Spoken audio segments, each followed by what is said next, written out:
So at this point, I'm going to go over how to create more of a technical drawing from the block drawings. So we've got our blocks, and you're going to use your 5 blocks that you did a while back. And this will kind of be numbers should come up as 1, 2, or 3, because that was we used one of the isometric blocks on the grid paper as 1 unit of measure. So you'll have all of them in here. Make sure they are components because that'll affect in the next step. We're going to go down to drawing from design. If you have your blocks open, you can use this directly from that, which is what we're going to do for this. We don't want the full assembly though, because that's like everything that's in this document. We want to go and we'll select something, and we're going to select it in this left column here. I find it works best, so I can click on the component and it will select that component for me. The rest of this you can pretty much leave as is. However, I do want you to change the paper size to 8.5 by 11. It's the smallest of the paper sizes, and these are fairly small objects, so we want them to show up at full size and not take up just a tiny portion of the paper. We want to fill the paper as best we can. So I'll say OK. It'll open up a new sheet. It'll kind of look like this. Now the base view, which is what it's trying to get you to place from the beginning, is possibly wrong, and very likely it is.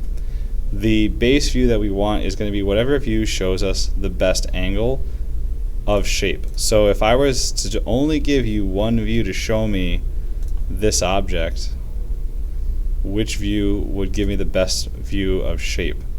So if I was talking about a car, the front of the car really doesn't give me the best view of the car. So as far as the technical drawing, this is called orthographic projection, is concerned, I don't think I'd want to use this because, or I wouldn't want to use the headlights because it doesn't really show me the shape of the car. I'd probably use where the doors are. So for these blocks, just pick the side that gives you the best shape view as this first view.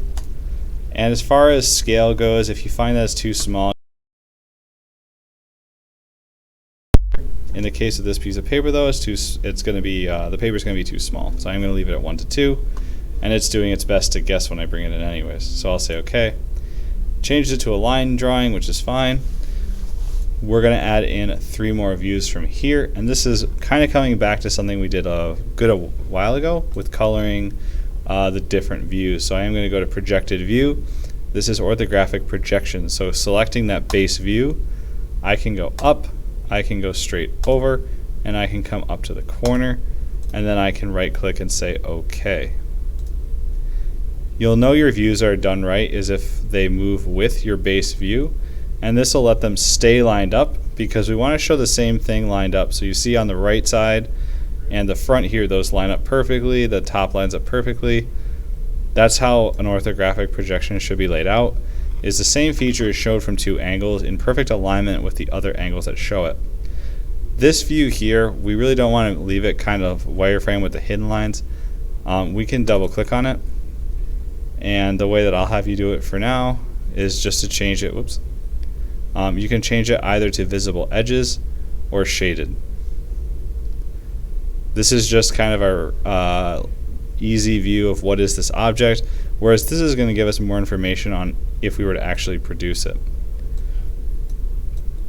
So now I'm going to start adding dimensions.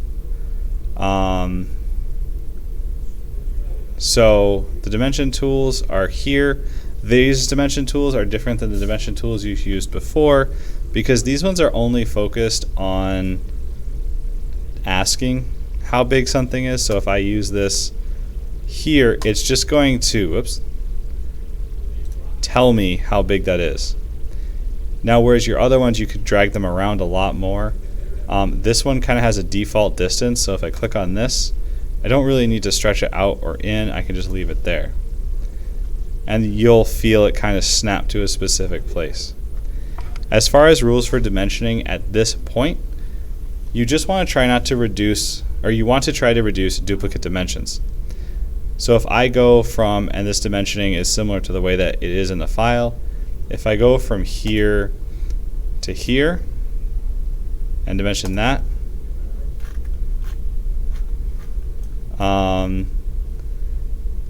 I don't need to dimension it down here. Now you'll notice something went wrong when I did it, because this says 1.05, and that's not a dimension that you should be able to get. So this dimension here and this dimension here are showing the same thing. They're showing the width of this.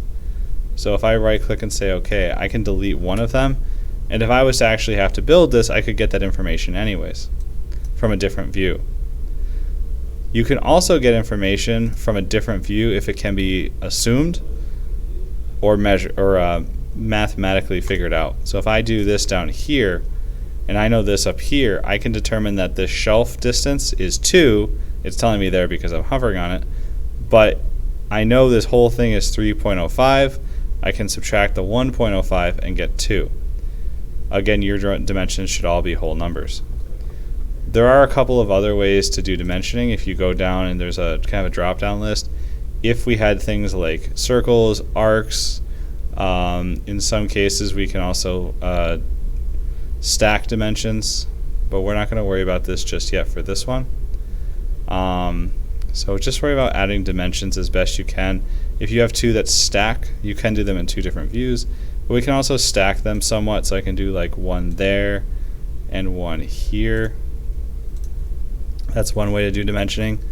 For this exercise with the 5 that you made, the goal is to give it enough information without giving it too much information so it's redundant.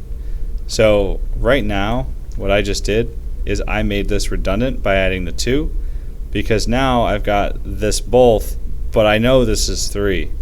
So I don't need both of these. I can delete that. So you'll have very few dimensions on this thing as a whole. If I didn't want to put this dimension down here, I could actually just put it up here, measuring from here to here. Whoop. And that gives me the same information. For where we are right now, then you can move these after if you want.